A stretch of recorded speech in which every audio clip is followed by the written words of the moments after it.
the fact that we have understood that the boundary layer is important and it cannot be discarded altogether. So, we have to understand that what are the importances of the boundary layer. So, we have to now see that if there is a body which is immersed in a fluid and if there is some force which is there acting on the body, then what are the consequences of these forces under a dynamic condition. That means if a fluid is flowing past a body, then there is a boundary layer, maybe at high Reynolds number the boundary layer is very thin, but if there is a fluid element or maybe a fluid particle located within the boundary layer, what are the forces that the fluid particle feels from within the boundary layer. So, let us identify the forces experienced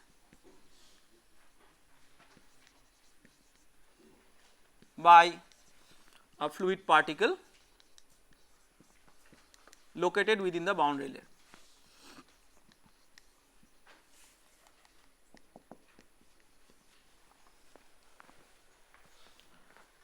See, when there is a fluid particle located within the boundary layer, it is being subjected to at least a couple of effects, one effect coming from the top of it, another effect coming from the bottom of it. The general understanding is whatever is there at the top of it is trying to pull it forward, because it is there with a higher velocity, that may be the free stream velocity for flow over a flat plate. So, you have a forward pull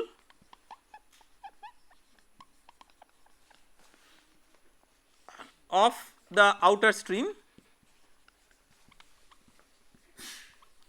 How this forward pull of the outer stream is transmitted into the boundary layer? By viscous action for laminar flow directly and by the momentum transport between eddies for turbulent flows. So, transmitted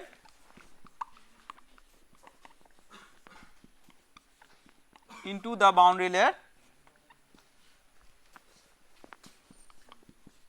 by viscous action or momentum transport.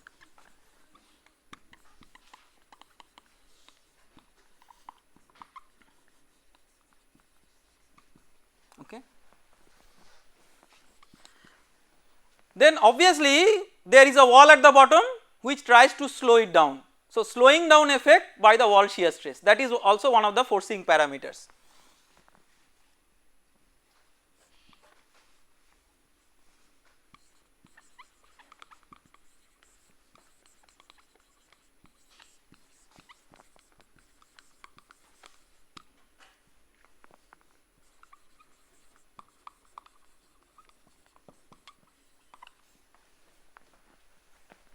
Okay. This effect is always present because the fluid is viscous and at least within the boundary layer there are velocity gradients, that means you have both the viscosity as well as the rate of deformation. So, the shear stress will be there. A third point that we have not considered till now, but we will consider subsequently, is any effect of pressure gradient on the flow. Force due to pressure gradient on the flow.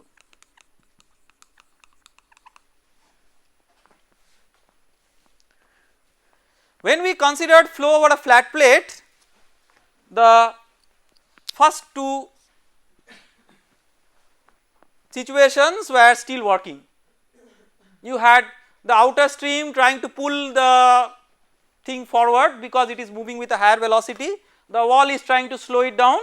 So, these two for a laminar flow, these are like artifacts of the shear in the flow, but not only you have a shear in the flow, you may also have a pressure gradient in the flow. Pressure gradient in the flow is not important for flow over a flat plate. We have seen that because for that if you have u infinity as constant, you have dp infinity dx equal to 0. And what is the important thing that we could understand of the general boundary layer theory, that whatever is the pressure gradient imposed from the outer stream, the same pressure gradient acts on the fluid in the boundary layer. Therefore, if there is no pressure gradient in the outer stream, obviously the boundary layer fluid is not subjected to any pressure gradient. But if instead of a flat plate you have a curved boundary, then because of the curvature effect you will have a pressure gradient.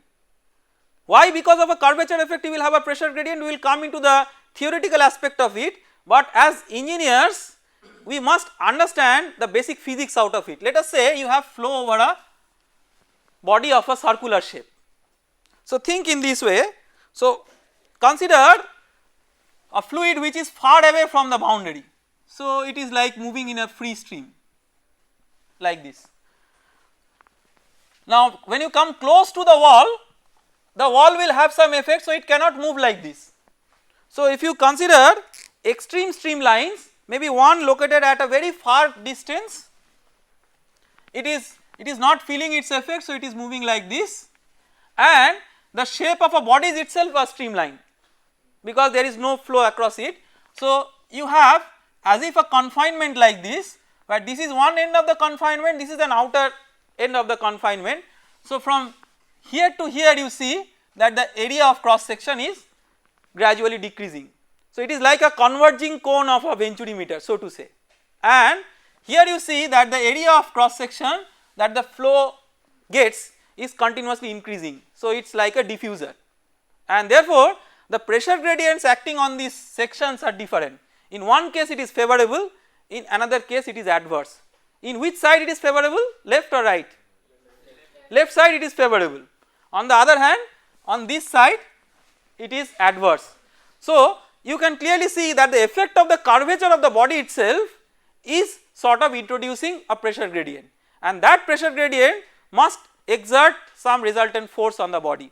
So that we must understand that what is the force due to pressure gradient that is there in the flow, pressure gradient in the flow. So the important thing is that the pressure gradient in the flow may be induced by curvature of the body itself, and therefore our next objective will be to study that what is the effect of the pressure gradient in terms of the force acting on a body which is immersed in a fluid and fluid is passing across it.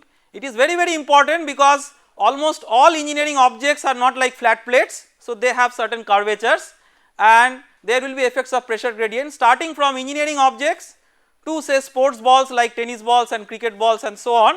These are having certain curvatures, so when they move in the flow, what types of forces act on that and how these things are deviated from their original trajectory because of that will be a matter of great interest, and that we will study in our subsequent class. So the whole understanding is that if you have a surface with such a curvature, we have seen in the previous lecture at least qualitatively that because of the curvature of the surface pressure gradient may be developed along it.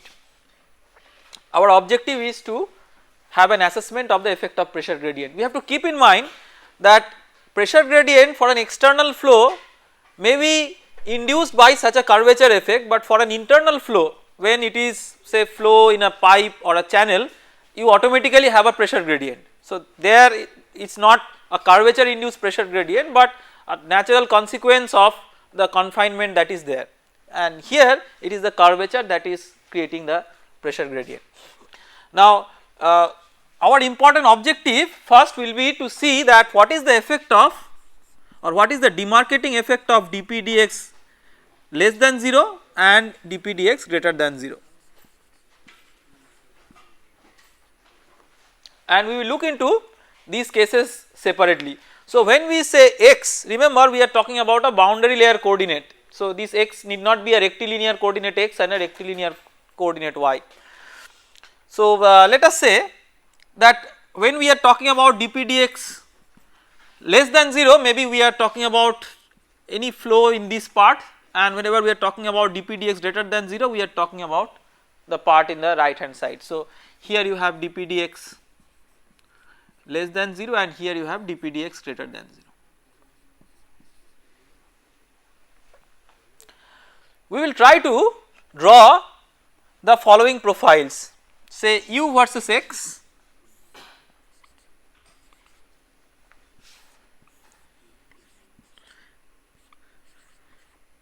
or just the other way, we will plot u versus y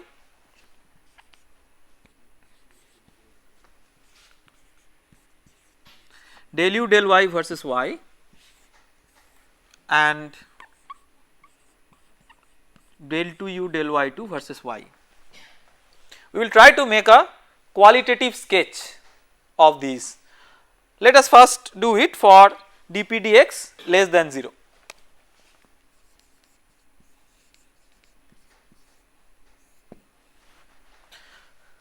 So, for dp dx less than 0, I mean we have already seen dp dx even dp dx equal to 0 we have seen for flow over a flat plate. So, the situation is quite similar even for dp dx less than 0, and what you will get is, so this is how you will vary with y till you come to a condition where like when y tends to delta you will tend to u infinity, something like that. Now, if you want to plot du dy versus y, so first of all at the wall what is du dy, positive or negative? At the wall what is du dy, positive or negative? Positive, right? U is increasing with y, so you have a positive du dy at the wall. What is du dy at the first stream? As y tends to infinity it tends to 0, so maybe like this. In between what should be the variation? The variation is monotonic, there is no separate physical behavior. What is d2u dy2 at y equal to 0?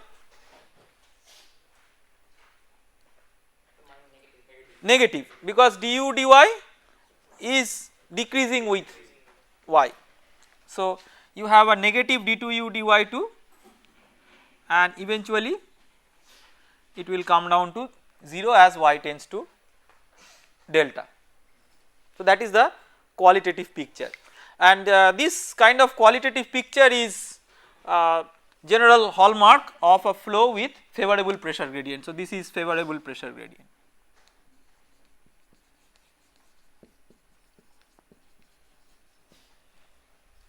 Next, let us consider the case of dp dx greater than 0, which we have seen is known as adverse pressure gradient.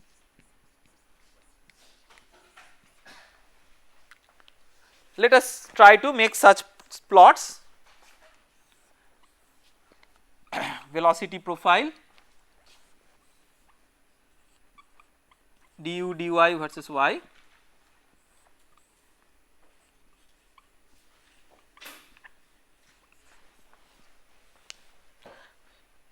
before making the plot let us try to look into the corresponding boundary layer equations.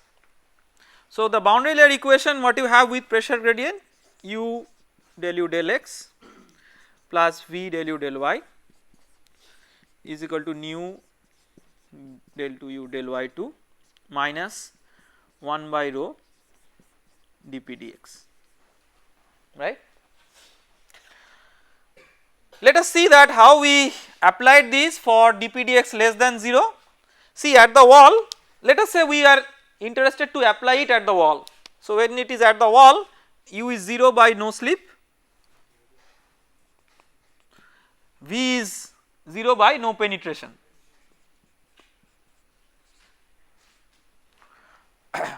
So, basically at the wall what you have is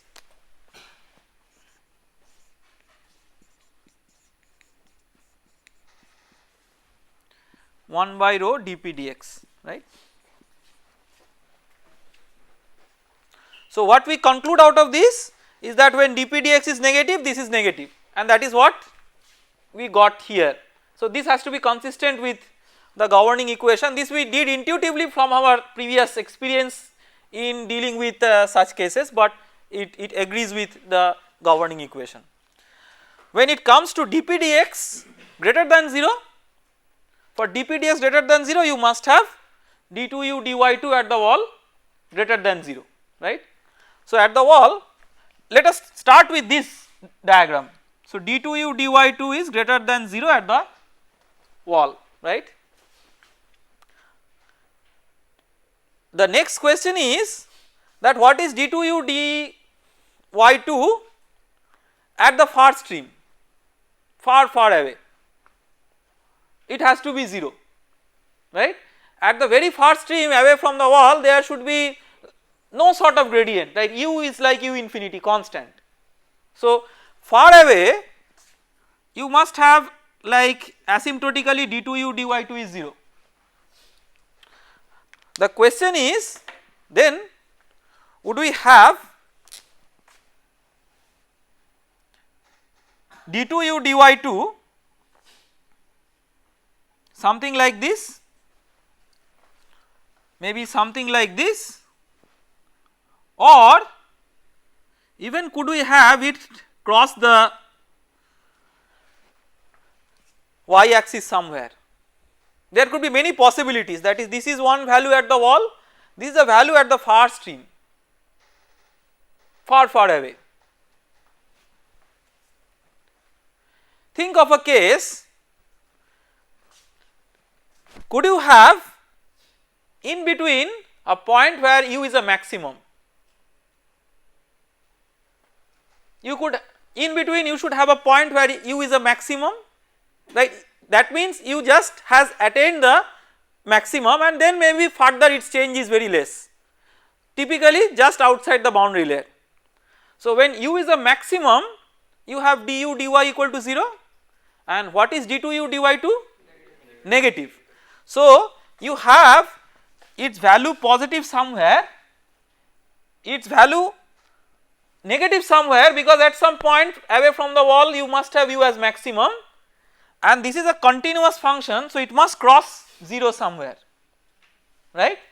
So the correct variations will not be these ones, right. Try to understand this very carefully by logical reasoning, that you have d2u dy2 greater than 0 at the wall, there must be some point away from the wall where u is a maximum, du dy is 0 and d2u dy2 is negative. So that means there is a variation from, and d2u dy to the second derivative is a continuous function, so it has a variation from positive to negative, somewhere it must have crossed the 0, right, and that is why its variation should be like this. So that means we have identified a point where you have d2u dy2 maybe 0 and not the far stream but somewhere in between.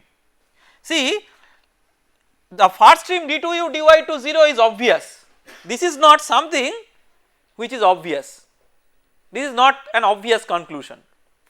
So now if you want to extrapolate this plot, that is you want to get a du dy variation. So what will be the du dy variation? At the wall you have a du dy something, okay. There we will see that there may be a limiting case when you may also have du dy at the wall in the limiting sense 0, and then what happens we will see that what is that, but in a general sense du dy at the wall is say positive. Then you know that at this point you will have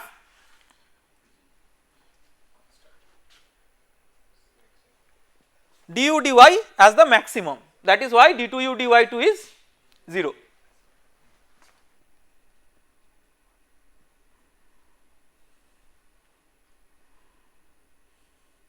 So you may have something like this, okay.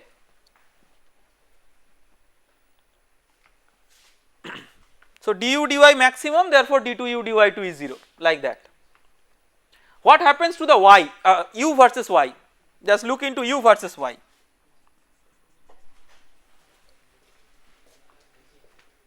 Just look into u versus y. So now if you draw the velocity profile, here at this point you have d2u dy2 is 0, that means it is an inflection point, that is there is no rate of change of du dy with respect to y.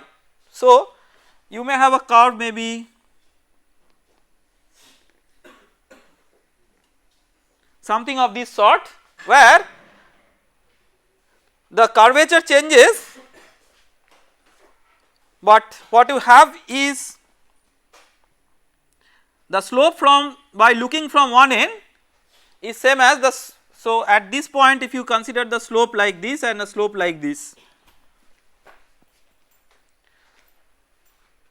So it is maybe just show it in a different way.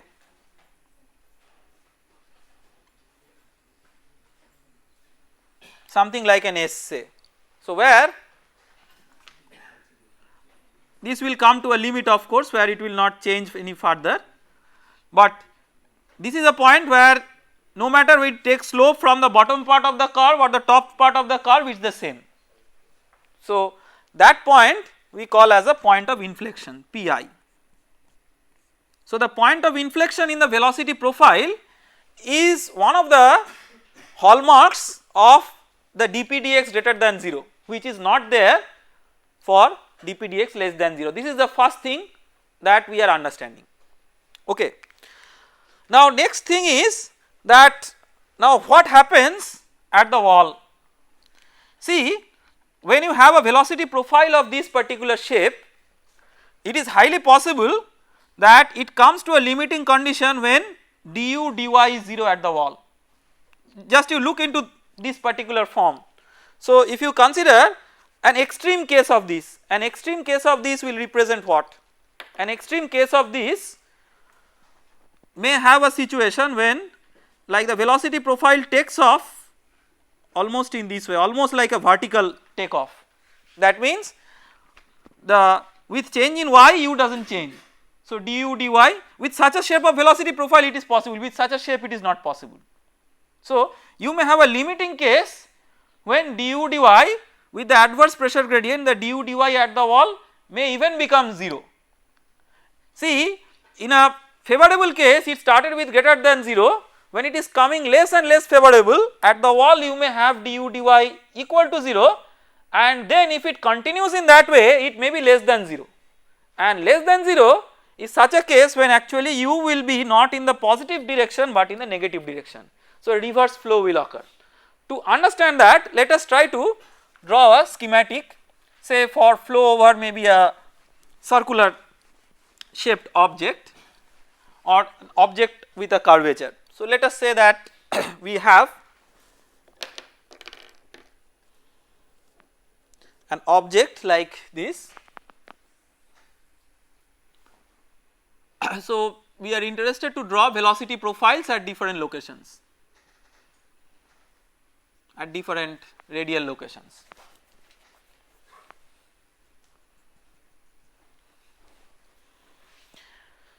So initially when the dp dx is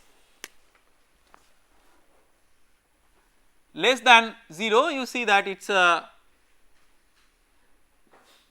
intuitive way in which the velocity profiles are there. Maybe it maintains it like this. In the process the boundary layer grows. Now when you come to the dp dx greater than 0, you will come with locations of inflection points in the velocity. So now if you draw the velocity profile at some point, you will come to a state, let us say that at this point we come to a limiting condition when the velocity profile is something like this. We have just now seen that it is possible with dp dx greater than 0, that is what we learned from this experience. So this is a special case. Of course the velocity profile has an inflection point, that is the first thing. The second important thing is here you are having at the wall equal to 0, that is a limiting case. When it is 0 at the wall and then the pressure gradient is going on getting more and more adverse, then what is happening? the flow may reverse in its direction. So, you might have a sort of a reverse flow like this.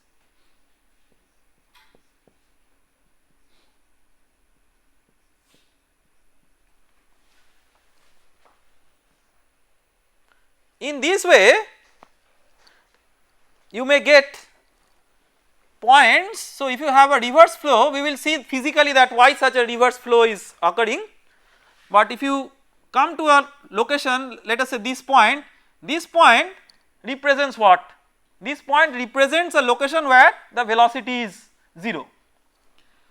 Similarly, you may draw such velocity profiles at all other points and you will find that there will be such points. So, if you join such points, so get a locus of maybe all the points where you have such cases with velocity as 0 and above that velocity is greater than 0, that means as if the wall which was the location of 0 velocity has got shifted to this new location, because beyond which you are having the velocity as greater than 0 and it is maintaining its direction.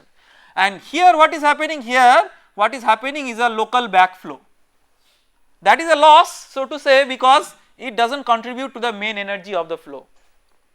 So, this point where this all initiates, that is known as a point of separation, and when this has occurred we say that the boundary layer has got separated.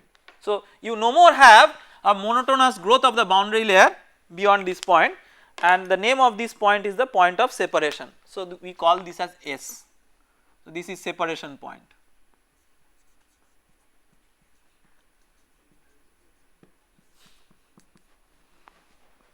You may have different streamlines passing through the separation point, maybe like this or whatever it, I mean that is possible. This is a streamline passing through the separation point.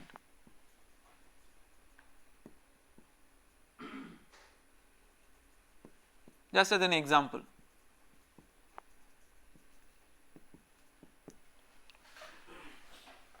And I mean there it may be possible that you have locally recirculating flows, so you may also have other streamlines like this, because in some case you have a negative flow, then you may have a positive flow like this.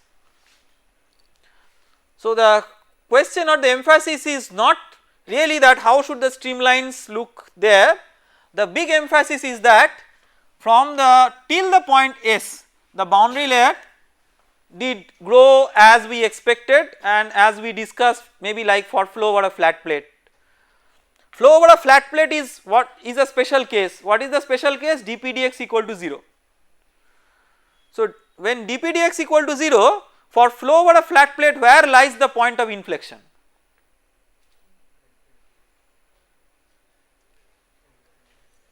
Look into the governing equation, dp dx equal to mu at the wall. So, if dp dx is 0, that means this is equal to 0, that means point of inflection for flow over a flat plate is at the wall at y equal to 0. Okay.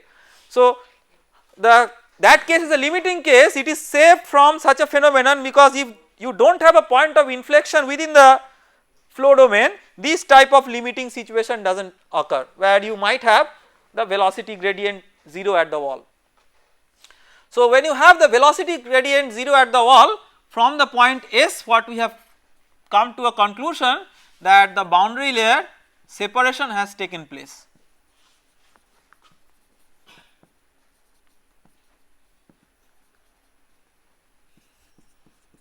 From point S onwards.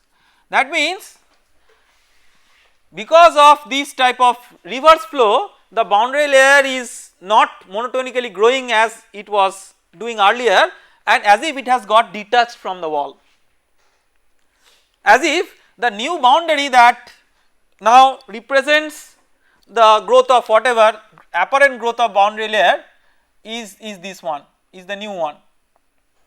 So, the very important conclusion we get out of this is that this line sort of represents a wall that has got detached from the main wall like that. So, it is therefore considered as a flow separation or boundary layer separation when you consider the case of a boundary layer theory. So a very important restriction is that beyond this point S you cannot apply the boundary layer theory. So when we were discussing about the boundary layer theory and its assumptions, one of the important assumptions that we made is Reynolds number is large, that remains, but the other important assumption is that there is no boundary layer separation, because if boundary layer separation occurs, from the separation point onwards the boundary layer theory is no more valid, and that we have to keep in mind. So these are the two most important fundamental assumptions behind the boundary layer theory that we have developed. Now what happens beyond the separation point? Actually there is a low pressure region that is formed beyond the separation point, and because of this formation of the low pressure region, this low pressure region behind the separation point, it is called as a wake. And what is important here is to note that because of the formation of that wake or the low pressure region or the separation, the symmetry in the pressure distribution around the body is disturbed. So if there was no such separation, the pressure distribution with respect to the vertical axis would have been same for the left and the right, but because it has occurred, now it gives rise to a low pressure region and the pressure distribution does not remain uniform, and therefore there occurs a net resultant force because of the pressure distribution that acts on the body. And the pressure distribution that acts on the body, it is very critical, because depending on that you may have a resultant force that acts on the body. We have seen that the resultant force that acts on the body is a combination of the effect of the shear as well as the pressure gradient. The pressure gradient is absent for flow over a flat plate, but for flow with such surfaces with such curvature, that effect cannot be neglected. That is one of the important conclusions that we should keep in mind.